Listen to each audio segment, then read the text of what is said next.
Well, it's a little warm out there today, but not as bad as yesterday because we got up to about 103 yesterday. Now, we still have plenty of time to reach those numbers, but already staying in those upper 90s instead. Oh, I'll happily accept that. It is a bit humid, not as much as yesterday, but the feels like temperature is closing in on those triple digits, mainly because of that south-southeast wind pulling in moisture right off the Gulf.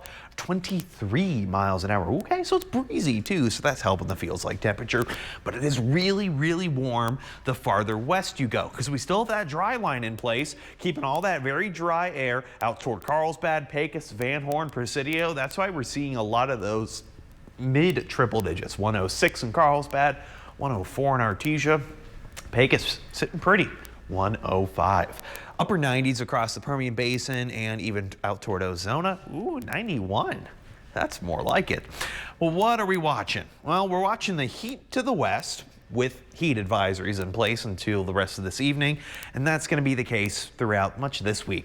On and off heat advisories depending on where that heat is going to be. We have enough moisture over the basin to keep us on the non-heat advisory side, but we still have those small rain chances. Well, most of the action's right above my head, north of Abilene, north of Eastland. Looks like a large-scale low-pressure system. It's actually a stalled-out front. Yeah, there's a cold front sitting just to our north. It's not making any progress though, so it is kicking up a number of those showers and storms. We do have the small risk for some of this stuff to maybe try to stretch its way into the basin. We'll keep our eye on it. Models in particular not supporting anything widespread. Could just be like yesterday where we see a pop-up shower thunderstorm. Maybe it goes severe. Maybe we get a little rain. Maybe some small hail. It's very, very unpredictable, and I hate it because I can't give you the most accurate information. But by tonight, don't need to worry about those rain chances. Anything that we do see, if we see anything, will be gone by sunset. 73 for tonight, very normal for this time of year.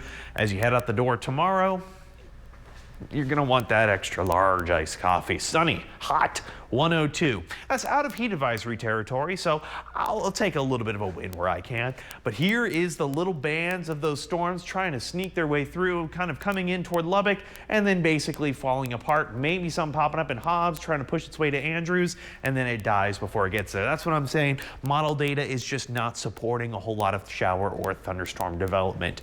By tomorrow, actually, a little bit more action out to the west. Again, maybe about 10% coverage, nothing too major, and it all dies before it ever gets close to the I-20 corridor.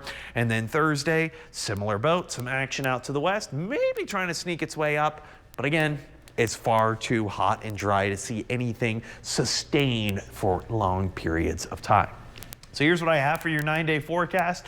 Yay, more of that triple-digit heat, but actually, maybe by next week, Monday, some upper 90s instead.